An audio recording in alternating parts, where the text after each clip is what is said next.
leashes, just like our dogs might be if you go out for a walk with your dog. Except the leashes don't have collars around their necks. They actually have little tiny bracelets that are about eating their food. Eyes in front, born to hunt. Eyes on the side, picture a bunny rabbit or a mouse or even a zebra.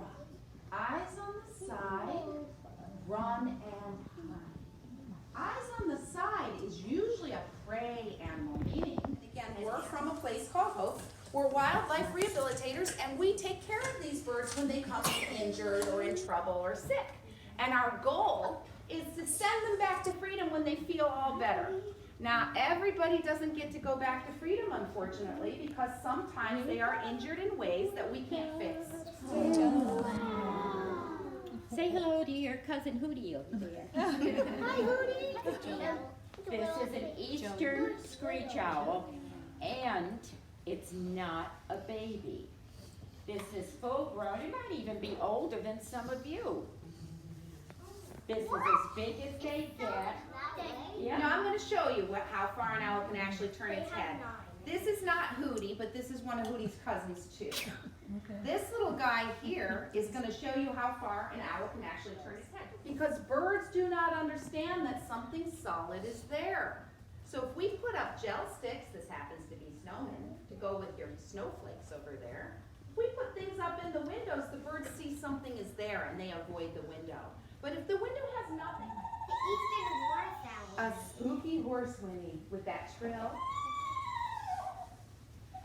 There's no screeching going on. Is the smallest owl species that we can find here in our state. Now it's pretty interesting because when you look at Kokopelli, you say, wow, that's a baby, he's so small. But we learned this is an adult. Kokopelli is probably about 8 or 9 years of age at this point. This bird, we don't know how old he is, but I'm here to tell you, he is not a baby. This is also a full-grown owl. After he was hit, he was pulled into the grill of that car. He was lucky to be found in somebody's garage when they got home from wherever they were driving from. Yeah, and he lost his eye because he got such a bad head owie. Now, their eyes are so close to their ears. Their ears share a lot of the same space.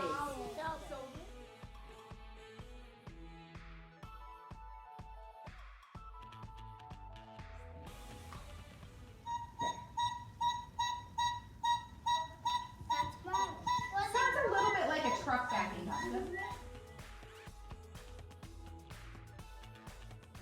This is a barred owl. It's B-A-R-R-E-D. And I try to say that very clearly because sometimes I say barred and someone thinks I'm saying barn. Very, very different owls. And you can see he's looking around. His name is Zen.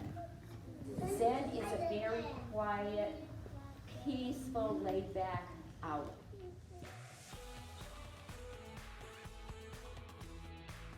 Raised by people. He had no idea.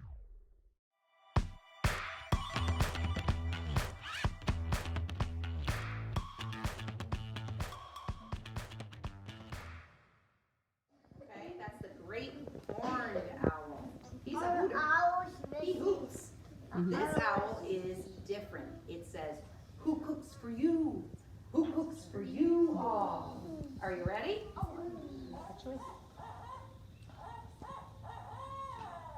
Did you hear it? On the count of 3, we're going to ask Zen. We're going to say, Zen, please, that's very important. Please show us your wings. Are we ready? Then get very, very quiet because you can also hear how silent their wings are. Okay. 1, 2, 3. Zen, please show us your wings. Oh, how nice. Oh, and his tail. Now, Banshee had a little bit more ability to sit there and look at all of you through her window. So she is a little bit more acclimated to the environment than everyone else was. However, she's still looking for an escape route. You see how she's looking up? Yeah. She's looking for a way to get away from everybody because she is fully fledged. We are predators. Now remember that. Remember, eyes in front, born to what? Eyes in front, born to Hunt. eyes on side, run and Hide. very good. So this owl, now she's starting to look down. She's starting to look around a little bit. She's going to fly out. So the barn owl, what else do you notice about this owl's body shape in comparison to this owl's body shape? Does anyone here have anything that they want to say that's different with both of these owls? I am. What's different, Grady? The eyes are like in. The eyes are very small. Excellent. Very, very observant of you. This owl's eyes are relatively small compared to any of the other owls you've met today. So if you come across an owl that's not reacting because you've come close to it, and if it's just sitting there and it's not reacting, something's wrong, and it needs a wildlife rehabilitator like Grace or Christine, and you can call a place called Hope, and we can come out and assess the situation, figure out what's going on, and help the bird if we can. Home state. She didn't come from Connecticut. We actually got her from Texas. Very few. They're endangered in our state. We don't see this kind of owl often in Connecticut, but there are some. There are few. This bird she was flying along in Texas down a dirt country road, minding her own business. And she was in the line of a motorcycle. A motorcycle hit her. The person on the motorcycle knew that there was something wrong. He saw it, he felt it, he stopped his motorcycle, he took his thin leather jacket and he went up to her on the ground and scooped her up. And he brought her to the Texas State Aquarium, where they do wildlife rehabilitation.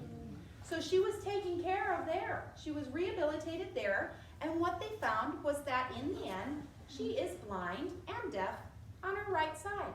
So she can't see me on the right eye. You see how I can do this? She doesn't know I'm doing it. Watch what happens when I do it to the other side. I know it. Hootie, you are so very lucky that you have not been injured and that you are here with all of your friends and family now. Yay, Hootie! Yeah.